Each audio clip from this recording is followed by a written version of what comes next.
My girlfriend posted, "If he can't keep up with my shine, he doesn't deserve my light." I double-tapped the TikTok video and kept scrolling. 3 months later, she saw me grabbing coffee with someone new and realized she'd fumbled something real. My name's Ethan. I'm 29. Until 9 months ago, I thought I had my life all mapped out. I was dating Chloe for 2 years. She was 27, a lifestyle influencer with 250,000 TikTok followers, a lease Tesla she stretched her budget for, and an obsession with curating the perfect online persona. Every brunch, every outfit, every sunset we chased had to be content-worthy. I didn't care much at first. I'm the co-founder of a cybersecurity startup in Silicon Valley, pulling in enough to keep up with her aesthetic demands. What I didn't see was that I was bankrolling a brand, not a partnership. The cracks started showing on a rainy Thursday in January. We were at her loft in San Francisco, her sprawled on the couch editing a video while I was neck-deep in a pitch deck for a venture capital meeting. I'd been up since 5 a.m., debugging code and prepping for a make-or-break demo. "Babe, what if we did a weekend in Napa?" she asked, eyes glued to her phone. "They just opened this vineyard with a killer infinity pool. It'd be perfect for a shoot." "Napa? That's at least $3,000 for a weekend," I said, not looking up. "We're pitching to VCS next week, and I'm still bootstrapping payroll." She sighed, loud enough to make a point. "You're always working, Ethan. When do we actually live?" I set my laptop down. "We just did Santa Barbara last month, Chloe. That wasn't cheap." Her eyes narrowed. "That was for my birthday. It doesn't count." "Doesn't count." I leaned back, trying to keep my cool. "We dropped $2,500 on that trip. For 3 days." She tossed her phone onto the cushion. "You're so obsessed with money lately. It's like you're not even fun anymore." That hit hard. Not because it was true, but because it wasn't. I'd always been pragmatic, had to be, building a company from nothing. What had changed was my willingness to say no. I was done being her personal ATM for clout. I started my company, SecurePath, 3 years ago with my co-founder, Raj. We were 2 broke engineers sleeping on futons in a cramped Palo Alto apartment, living off instant coffee and GitHub commits. Now we had 8 employees, a growing client list, and a shot at series of funding. I wasn't rich, but I was stable, something I'd worked my ass off for. Chloe knew my story, or so I thought. Apparently, she didn't get it. The fights escalated after that night. She wanted to move to a glitzy high-rise in Soma with a rooftop lounge and a doorman, $4,200 a month, way more than her influencer gigs could cover. I suggested we wait until my funding round closed. She sulked for a week. She wanted a new wardrobe for a rebrand, to stay relevant on TikTok. I pointed out she'd just bought $1,200 worth of clothes last month. She called me unsupportive. Every talk about our future turned into a battle about her vision versus my stinginess. I wasn't stingy. I was planning for something real.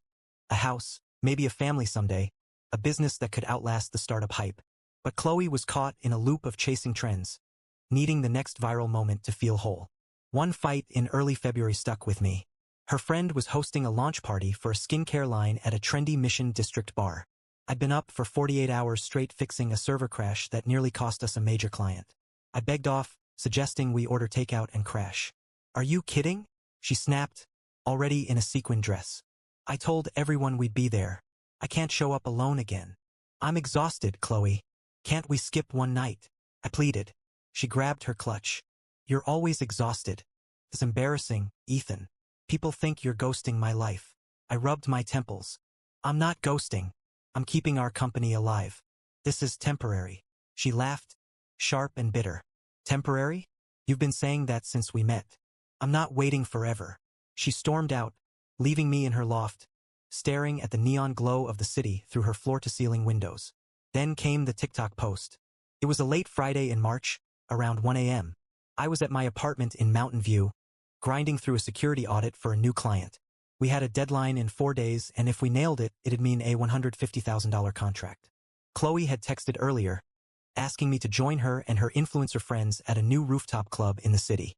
I said no, politely, I thought. She replied with a curt K and radio silence. I took a break to check my phone and saw it. A video of her in a sparkly dress I'd bought her for Christmas, sipping a $25 cocktail at some overpriced bar. The caption read, "If he can't keep up with my shine, he doesn't deserve my light." The comments were a parade of her followers, hyping her up.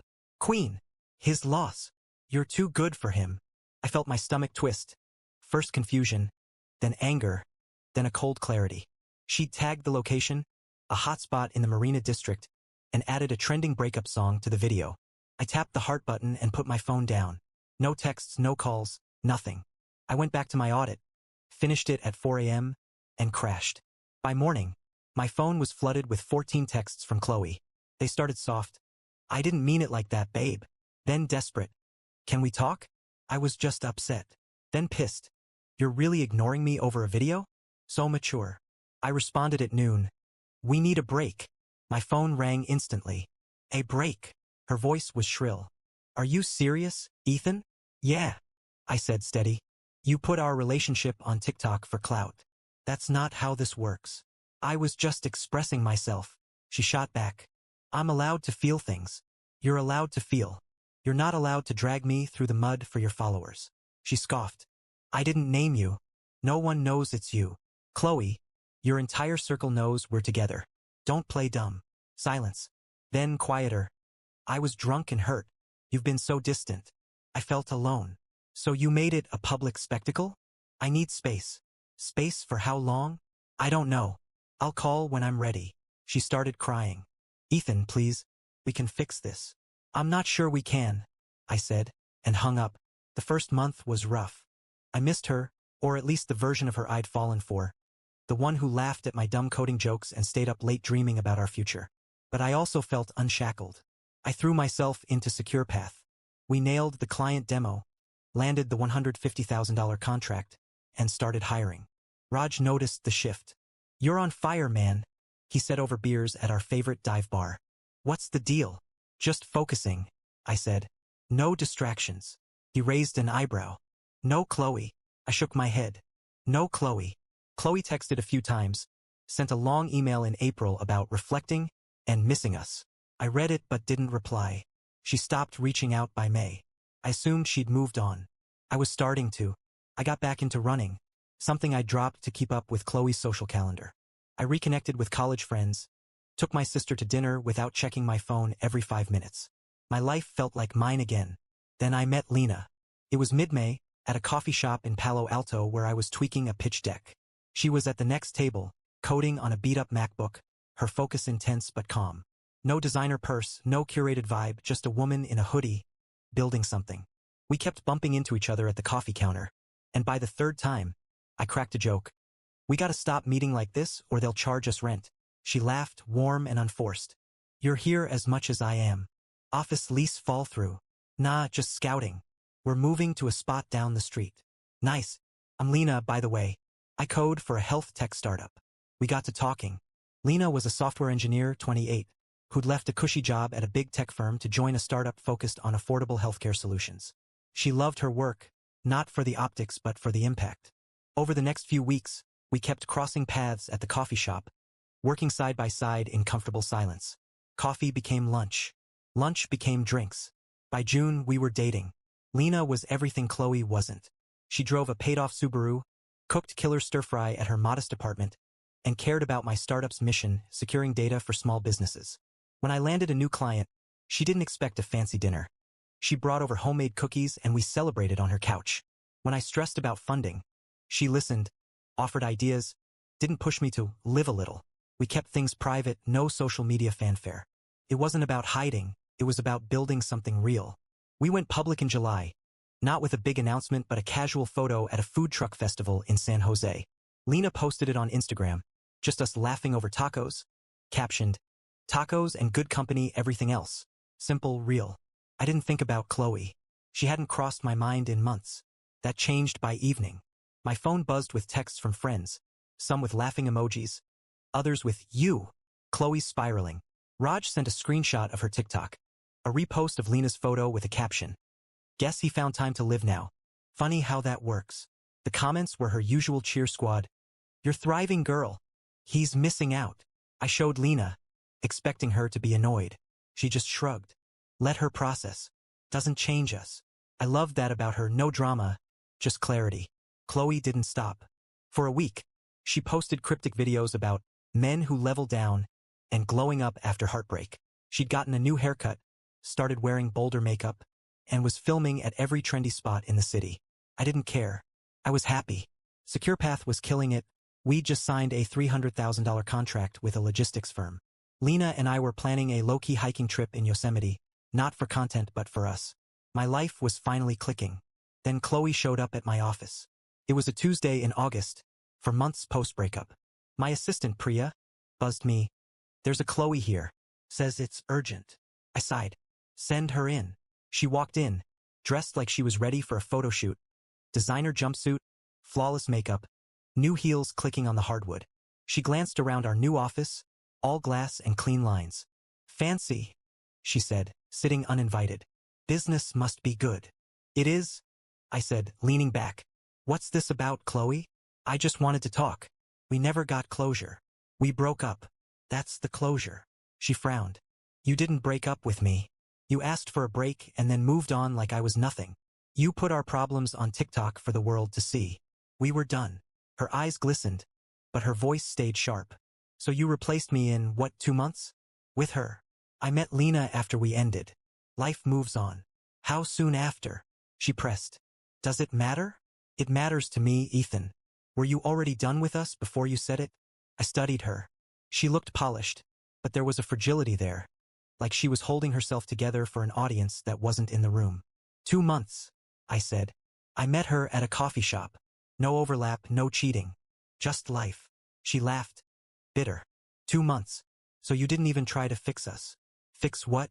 "You wanted a lifestyle I wasn't ready to fund. I was building something, Chloe, not just for me. For us. You didn't see it." "That's not true," she said, voice cracking. "I loved you. Then why make me the bad guy online? When's the last time you cared about my work without asking for a new dress or a trip to flex it?" She went quiet, tears welling. "You posted I wasn't worth your shine," I continued. "You made our relationship a performance. What was I supposed to fight for?" She stood, hugging herself. "I messed up. I was hurt. You were never there. And I felt invisible. So you made me invisible instead. For likes." She flinched. "I'm sorry. Okay? We had 2 years. Doesn't that mean anything?" "It did. But it's done. You wanted something I couldn't give you, and I wanted something you didn't value." She looked at me, makeup smudged. "Is she better than me?" "She's different. She's happy with who she is, with what we're building. She doesn't need a stage to feel enough." Chloe nodded, slow, and headed for the door. "I hope you're happy, Ethan." "I am," I said. She left, and I felt nothing but calm.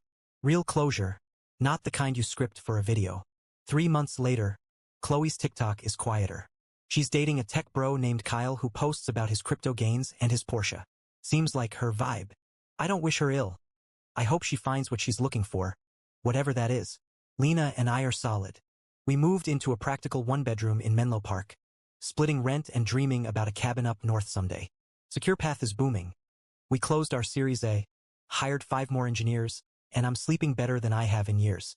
Lena's working on a new project to make healthcare tech accessible for low-income communities, and we spend nights geeking out over code and takeout. Chloe's post was right in a way. You do have to lose something to see its worth. She just didn't realize she was the one who lost me. I didn't lose value when we split. I found it. Some folks ask if I regret not fighting for Chloe. Nah. When someone shows you they value your wallet over your heart, you believe them. Lena's not a rebound. She's the real deal, the kind of partner you recognize when you finally know your own worth. And to anyone saying Chloe was just a gold digger, I don't think it's that cut and dry. She was chasing validation, not just money. I hope she learns her worth isn't in her follower count or her next viral hit. We all deserve that lesson eventually.